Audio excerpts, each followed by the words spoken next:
सभी उम्मीद करता हूँ मस्त होंगे। आज फिर से आप लोग को मैं क्लासेस में आप लोग को बिल्कुल ये बताना चाहता हूँ कि आप लोग लॉन्ग वीडियोस तो बहुत सारे देखते हैं, लेकिन शॉर्टकट तरीके से ये जानना जरूरी है कि अगर हम लोग कंप्यूटर को अभी देखिए जितना फास्ट टाइम चल रहा है, तो आपको फास्ट टाइम के हिसाब से तो आपको कुछ अपने हिसाब से चलना है कि भाई हमको मेरे पास समय कम है, तुमको कम से कम समय में कोई वर्क करना है, तो आप कैसे करेंगे। मान लो सपोज कीजिए आपको सिस्टम है, जो भी कुछ है मैं आप शॉर्ट से शॉर्ट तरीका आप लोग को बताऊं कि कैसे आप सिस्टम को ऑपरेट कर सकते हो। मेरे वीडियो में लास्ट तक बने रहिएगा। मेरा कहने का मतलब है कि अभी आपका ये सिस्टम ओपन है, ये मान के सपोज कीजिए व्हाइट बोर्ड है, ये प्रोजेक्टर यानी कि पूरा सिस्टम सेटअप यानी कि वर्किंग में है। लेकिन आपको ये पता है कि हमारे सिस्टम में क्या क्या चल रहा है, ये सारा चीज अगर देखे जाए तो ये इससे पता आपको बिल्कुल भी नहीं चलेगा, ये नीचे में तो पता नहीं चलेगा। लेकिन आप कुछ ऐसे शॉर्टकट तरीका है जो आप आसान से आसान तरीके से समझ सकते हैं कि आपका जो है, आपको इस सिस्टम के अंदर में अभी क्या क्या चल रहा है, यानी कि इस व्हाइट बोर्ड में आपको नहीं बता देगा। मैं कहने का मतलब अगर अब मैं आप लोगों को मैं शॉर्ट तरीका बताऊंगा। सबसे पहले तो आपको मैं बताया था कि आपको ये सिस्टम के अंदर में क्या चल रहा है वो चीज जान लीजिए। अभी आपको मैं बता रहा हूँ कि एकदम बिल्कुल शॉर्ट से शॉर्ट तरीका।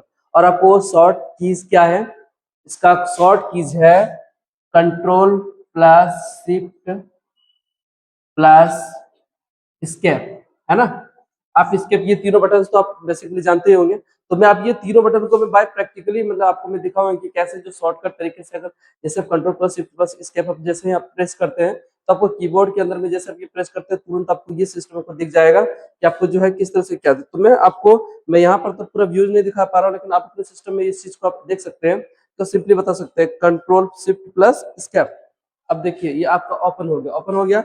आप ये चीज से आप क्या समझे, इस चीज से आप लोग बेहतर समझ होंगे कि अभी आपके सिस्टम में जो भी जितना देर तक कितना एमबी कितना का चला आप क्लियर देख सकते हैं कि सीपीयू 4% सीपीयू का कितना चला है, मेमोरी कितना चला, डिस्क कितना चला, नेटवर्क कितना चला। तो ये बेहतर तरीका समझ गए। तो ये मेरा शॉर्ट तरीका था कि किस तरह से आपको अपने सिस्टम के अंदर में कुछ कम से कम समय में आप लोग जो है बेहतर से बेहतर समझ गए कि आपको शॉर्ट कंट्रोल को शिफ्ट और स्केप जैसे आप प्रेस करते हैं तीनों को एक साथ में, तो आपका सिस्टम के अंदर में क्या क्या जो एप्लीकेशन का रनिंग में वो क्लियर दिख जाएगा। Okay, thank you so much.